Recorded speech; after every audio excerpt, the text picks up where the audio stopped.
हमारा आज का टॉपिक है सोशल ग्रुप्स, सामाजिक समूह। देखो, सोशल ग्रुप क्या होता है।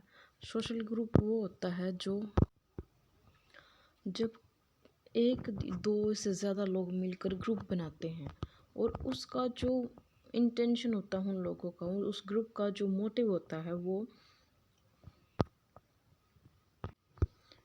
किसी न किसी तरीके का सोसाइटी में चेंज लाने के लिए होता है।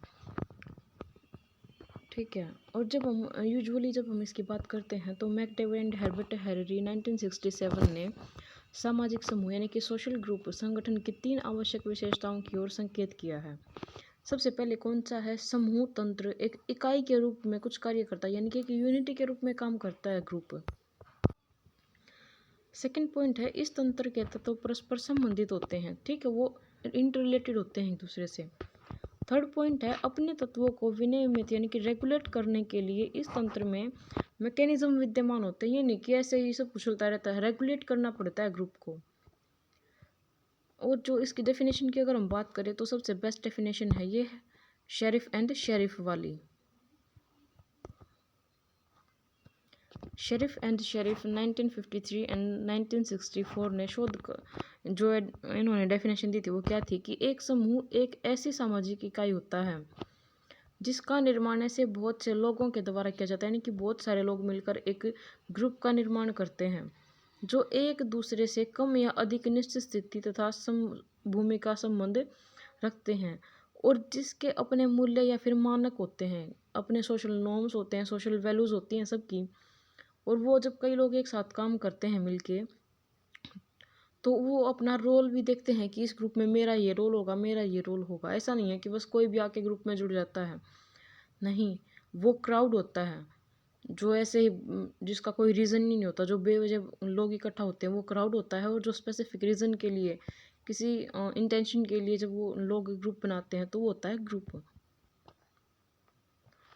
और जिसके अपने मूल्य या मानकों के सेट होते हैं जो कम से कम समूह के प्रति परिणाम के मामलों में सदस्यों के व्यवहार को नियंत्रित करते हैं, यानी कि उनको कंट्रोल करते हैं।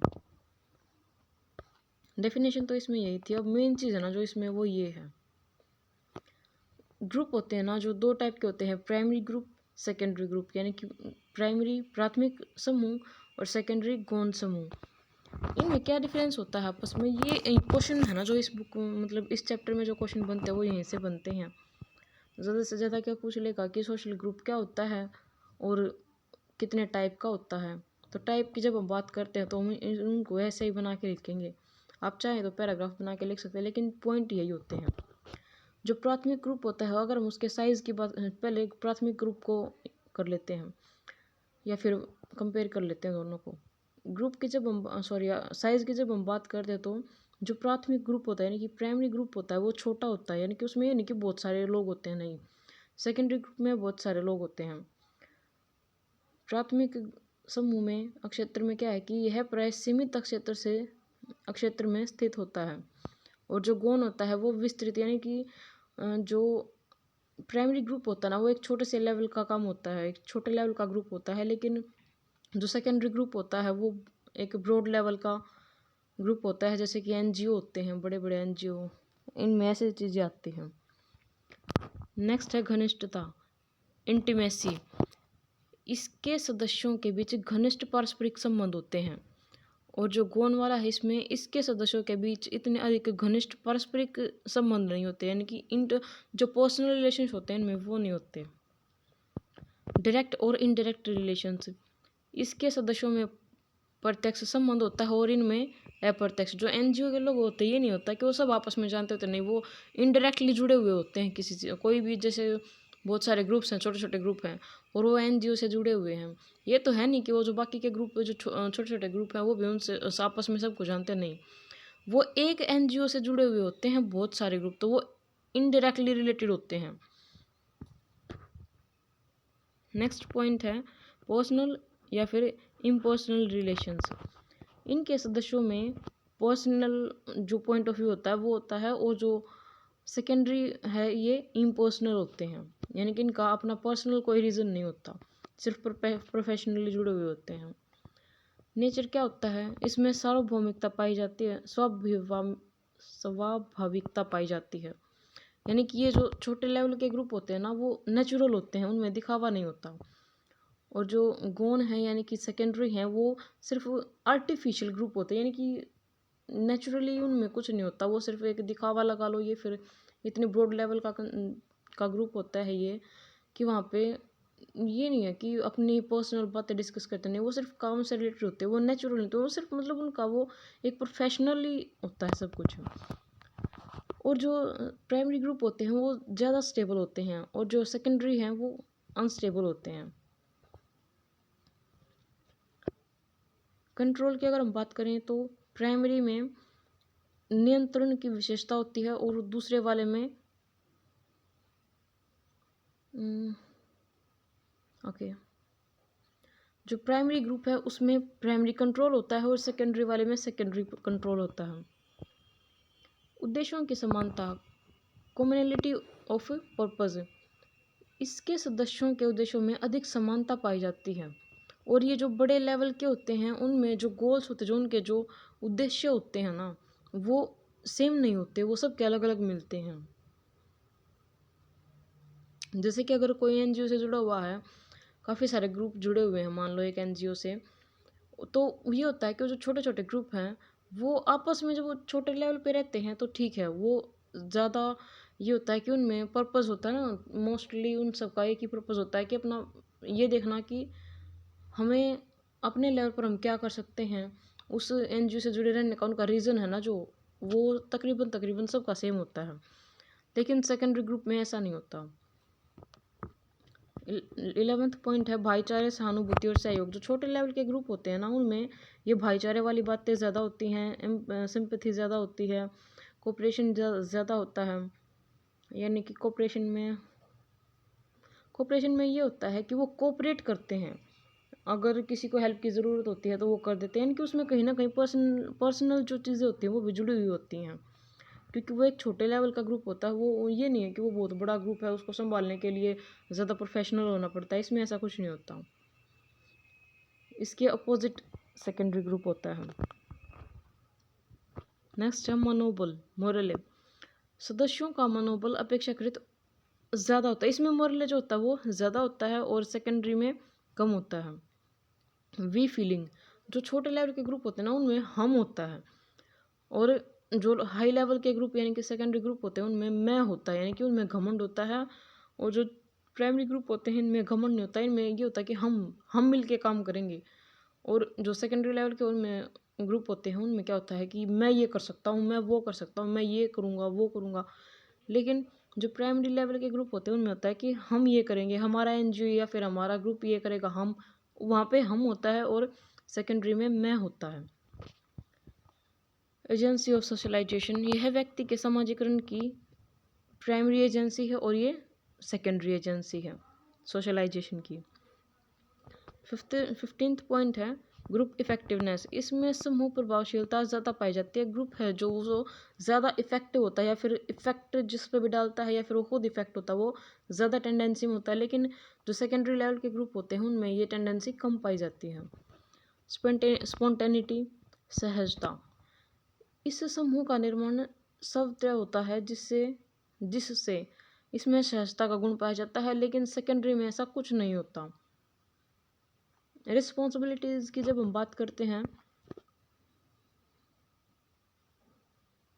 तो ये मतलब इनमें ऐसा कुछ नहीं होता कि ये तेरी रिस्पॉन्सिबिलिटी है, ये उसकी रिस्पॉन्सिबिलिटी, यानी कि कोई भी किसी का काम ऐसे एडजस्ट कर लेते हैं। यानी कि कोऑपरेशन वाली जो चीज़ थी वो यहाँ पे भी एप्लीकेबल होती है।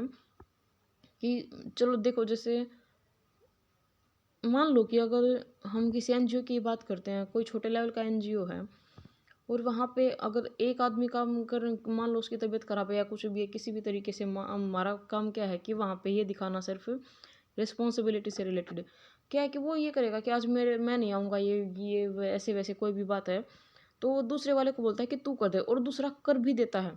लेकिन सेकेंडरी लेवल यानी कि जो सेकेंडरी लेवल का जो ग्रुप होता है ना उसमें ऐसा नहीं होता, उसको उस इंसान को अपनी रिस्पॉन्सिबिलिटी पूरी करनी ही पड़ती है, चाहे वजह कुछ भी हो, वो चाहे उसकी पर्सनल लाइफ में कुछ भी चल रहा हो, उसको उस चीज़ से कोई रिलेशन नहीं होता। अगर ये हो कि बहुत ही ज़्यादा कुछ ऐसा है जो मतलब एक अलग ही लेवल की जो बातें होती है वो थोड़ा अलग हो जाता है, लेकिन फिर भी जहाँ तक पॉसिबल होता है तो सेकेंडरी लेवल के जो ग्रुप होते हैं इनमें ये चीज़ें नहीं चलती हैं।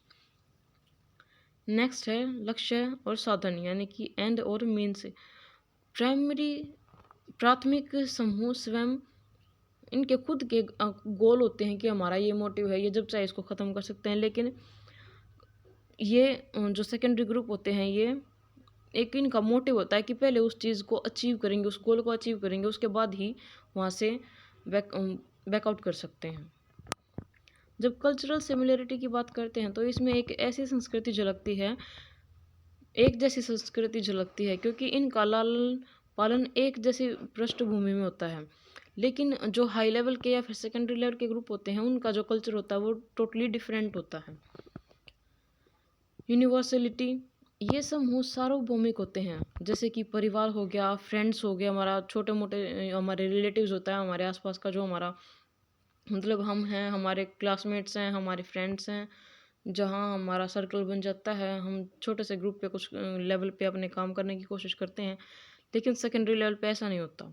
सेकेंडरी लेवल मतलब एक बहुत बड़ा हाई लेवल, जैसे कि बहुत बड़ा एनजीओ हो गया, या फिर अमेरिका में जैसे इसमें इन्होंने एग्जांपल दे रखा है, अमेरिका में काले और गोरे लोगों के बीच में जो फ़र्क किया जाता था वो वाली बात यहाँ पे बताई गई है। ये एक मिनट रुको।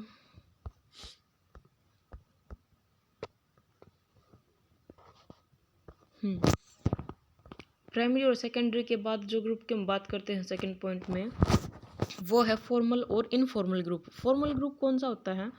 किसी विशेष कार्य या लक्ष्य की पूर्ति हेतु जब किसी ग्रुप का निर्माण किया जाता है, कोई ग्रुप बनाया जाता है किसी स्पेसिफिक गोल को अचीव करने के लिए, तो वो होता है फॉर्मल ग्रुप। और फॉर्मल ग्रुप की कैरेक्टरिस्टिक्स यानी कि विशेषताएं क्या क्या होती हैं? सबसे पहली है किसी विशेष कार्य या निश्चित लक्ष्य की प्राप्ति हेतु इस समूह का निर्माण किया जाता है। दूसरा है इसका निर्माण सुविचारित व क्रमबद्ध ढंग से किया जाता है। तीसरा, कुछ निश्चित नियम या सिद्धांत औपचारिक समूह के निर्माण का आधार होते हैं। इन समूह के सदस्यों के संबंध स्वाभाविक नहीं होते, यानी कि नेचुरल नहीं होते हैं। समूह के सदस्यों में इन्वॉल्वमेंट निम्न स्तर की होती है। इनके सदस्यों में इम्पर्सनल संबंध पाए जाते हैं। इनकी संरचना अपेक्षाकृत जटिल यानी कि डिफ़िकल्ट होती है, कॉम्प्लिकेटेड होती है, तथा इसके सदस्यों की भूमिकाएं व स्थितियाँ सुस्पष्ट होती हैं।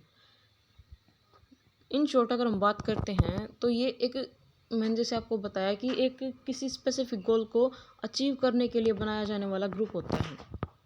इनफॉर्मल ग्रुप ऐसे समूह जिनका निर्माण व्यक्तियों के सहज व स्वाभाविक संपर्कों के आधार पर होता है, उन्हें अनौपचारिक समूहों का नाम दिया जाता है, उन्हें इनफॉर्मल ग्रुप कहा जाता है। ये बिना किसी निश्चित नियम के ही सब तरह से अस्तित्व में आ जाते हैं।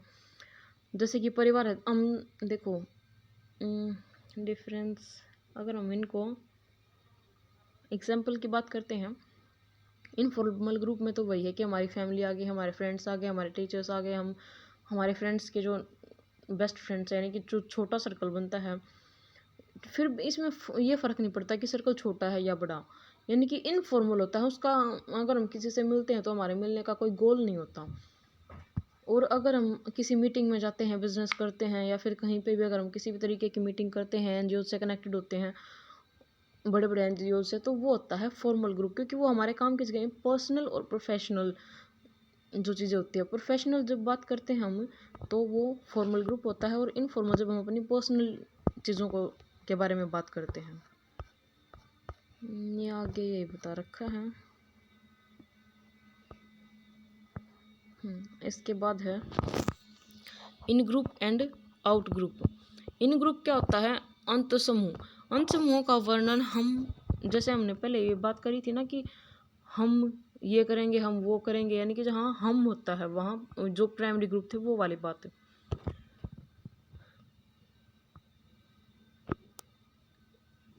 जो इन ग्रुप होता है वो प्राइमरी ग्रुप होता है, और जो आउट ग्रुप होता है वो सेकेंडरी ग्रुप होता है। इन शॉर्ट आप ये समझ लो इन ग्रुप के एग्जाम्पल कैसे कौन कौन से हैं? परिवार हो गया, धर्म संगठन हो गया, हमारा देश हो गया, देश हमारा है, धर्म हमारा है। आउट ग्रुप इसके टोटली अपोजिट होता है। जैसे मुस्लिम धर्म हो गया, वो दूसरा धर्म है, अमेरिका दूसरा देश है, पड़ोसी हमारे दूसरे हैं, ये वाली चीज़ें होती हैं। बाकी मेरे हिसाब से ऐसा कुछ है नहीं इसमें। अब बात करते हैं जो नेक्स्ट टॉपिक है, general functions of group. Functions क्या क्या होंगे इसके? कितनी बड़ी वीडियो हो गई, 15। वैसे भी ये टॉपिक काफ़ी सारे पेजेस पे है, इसको नेक्स्ट वीडियो में डिस्कस कर लेंगे, फिर ज़्यादा बड़ी में आप परेशान हो जाते होगे। ठीक है, आज के लिए इतना ही। Thank you.